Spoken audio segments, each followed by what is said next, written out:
Friends, welcome to Smile Talk Paramedical channel.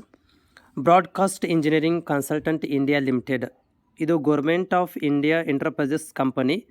ಈ ಒಂದು company ಒಳಗಡೆ ಕಾಂಟ್ರಾಕ್ಟ್ ಬೇಸಿಸ್ ಮೇಲೆ ಪ್ಯಾರಾಮೆಡಿಕಲ್ನ ಬೇರೆ ಬೇರೆ ಹುದ್ದೆಗಳನ್ನು ಇಲ್ಲಿ ಭರ್ತಿ ಮಾಡಿಕೊಳ್ಳಲಾಗುತ್ತದೆ. ಇದು ಕಾಂಟ್ರಾಕ್ಟ್ ಬೇಸಿಸ್ ಮೇಲೆ ಇರುತ್ತೆ. ಇದಕ್ಕೆ ಸಂಬಂಧಿಸಿದಂಥ ಇನ್ಫಾರ್ಮೇಷನ್ಸ್ ಈ ವಿಡಿಯೋದಲ್ಲಿ ಇರುತ್ತೆ. ಯಾವೆಲ್ಲ ಕ್ವಾಲಿಫಿಕೇಷನ್ ಮತ್ತು ಜಾಬ್ ವೇಕೆನ್ಸಿ, ಸ್ಯಾಲ್ರಿ ಬಗ್ಗೆ ಮಾಹಿತಿಯನ್ನು ಕೊಡಲಾಗುತ್ತೆ. ಸೊ ಒಂದೇದ್ದು lab technicians. So lab technician 40 ಹುದ್ದೆಗಳಿದ್ದಾವೆ. ಇದರಲ್ಲಿ ಒಂದು ಡಿಪ್ಲೊಮಾ ಲ್ಯಾಬ್ ಟೆಕ್ನಿಷಿಯನ್ಸ್ DMLT ಆಗಿರಬೇಕು, 8 ವರ್ಷ ಎಕ್ಸ್ಪೀರಿಯೆನ್ಸ್ ಹೊಂದಿರಬೇಕು, ಅಥವಾ BSc MLT ಆಗಿರಬೇಕು, 5 ವರ್ಷ ಎಕ್ಸ್ಪೀರಿಯೆನ್ಸನ್ನು ಹೊಂದಿರಬೇಕು. 35 ವರ್ಷ ಮ್ಯಾಕ್ಸಿಮಮ್ ಇರುತ್ತೆ, 25ರಿಂದ 35. ಸ್ಯಾಲ್ರಿ ಪರ್ ಮಂತಲ್ಲಿ 35,400 ರೂಪಾಯಿ ಇರುತ್ತೆ.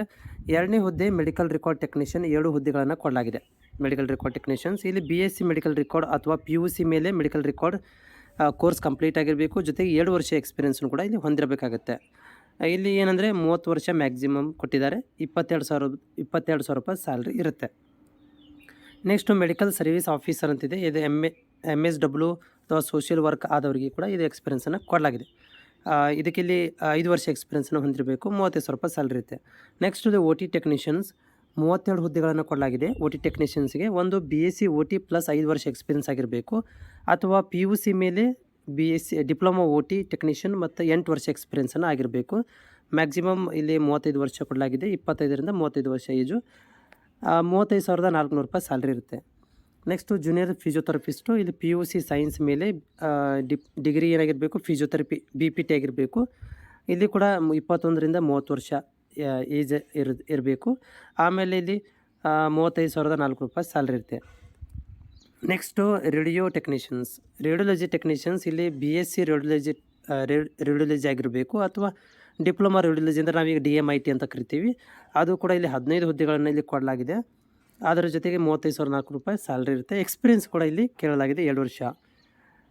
ಟೆಕ್ನಿಷಿಯನ್ ಪರ್ಫ್ಯೂಷನ್ ಟೆಕ್ನಾಲಜಿ ಅಂತ ಇಲ್ಲಿ ಹುದ್ದೆಗಳು ತೆಗೆದುಕೊಳ್ಳಲಾಗ್ತದೆ. ಇಲ್ಲಿ ಏನಂತಂದರೆ ಒಂದು ಡಿಪ್ಲೊಮಾ ಸರ್ಟಿಫಿಕೇಟನ್ನು ಹೊಂದಿರಬೇಕು, ಅಥವಾ BSc ಜೊತೆಗೆ ಯಾವುದಾದ್ರು ಡಿಪ್ಲೊಮಾ ಅಥವಾ ಸರ್ಟಿಫಿಕೇಟ್ ಕೋರ್ಸನ್ನು ಕೂಡ ಇಲ್ಲಿ ಹೊಂದಿರಬೇಕು. ಪರ್ಫ್ಯೂಷನ್ ಟೆಕ್ನಾಲಜಿ ಬಗ್ಗೆ 35,000 ರೂಪಾಯಿ ಸ್ಯಾಲ್ರಿ ಇರುತ್ತೆ. 7 ಹುದ್ದೆಗಳನ್ನು ತೊಗೊಳಾಗಿದೆ. Technician radiotherapy. So radiotherapy technicians ಇಲ್ಲಿ ಡಿಪ್ಲೊಮಾ ರೇಡಿಯೋಥೆರಪಿ ಅಥವಾ BSc ರೇಡಿಯೋಥೆರಪಿ ಆಗಿರಬೇಕು. 35,000 ರೂಪಾಯಿ ಸ್ಯಾಲ್ರಿ ಇರುತ್ತೆ. 10 ವೇಕೆನ್ಸಿಗಳಲ್ಲಿ ಕ್ರಿಯೇಟ್ ಮಾಡಲಾಗಿದೆ. ಸೊ ನೀವು ವೆಬ್ಸೈಟಲ್ಲಿ ಹೋಗಿ ಇದನ್ನು ಏನಂದರೆ ಪ್ಯೂರ್ಲಿ ಆನ್ಲೈನ್ ಮುಖಾಂತರ ಅಪ್ಲಿಕೇಶನ್ ಹಾಕಬೇಕಾಗುತ್ತೆ. ಡಿಸ್ಕ್ರಿಪ್ಷನಲ್ಲಿ ಕೂಡ ಲಿಂಕನ್ನು ಕೊಟ್ಟಿರ್ತೀನಿ.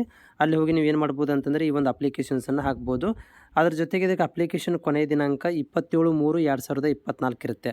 ಅಂದರೆ ಇದೇ ತಿಂಗಳು 27ನೇ ತಾರೀಕಿಗೆ ಇದು ಒಂದು ಅಪ್ಲಿಕೇಶನ್ಸ್ ಕ್ಲೋಸ್ ಆಗುತ್ತೆ. ಆಫಿಷಿಯಲ್ ವೆಬ್ಸೈಟಲ್ಲಿ ಹೋಗಿ ನೀವು ಈ ಒಂದು ಅಪ್ಲಿಕೇಶನನ್ನು ಅಂದರೆ ಇದಕ್ಕೆ ಸಂಬಂಧಿಸಿದಂಥ ಒಂದು ಮಾಹಿತಿಯನ್ನು ಕೂಡ ಪಡ್ಕೊಳ್ಬೋದು. ನಾನು ಇಲ್ಲಿ ಎಲ್ಲಿ ಹೋಗ್ಬೇಕಂತಂದರೆ ನಾನು ಕೊಟ್ಟಿರುವಂಥ ಲಿಂಕಿಗೆ ಹೋಗಿ ಅಲ್ಲಿ ಕರಿಯರನ್ನು ಸೆಲೆಕ್ಟ್ ಮಾಡಿಕೊಂಡು ಆಮೇಲೆ ರಿಜಿಸ್ಟ್ರೇಷನನ್ನು ಮಾಡ್ಕೋಬೇಕಾಗತ್ತೆ.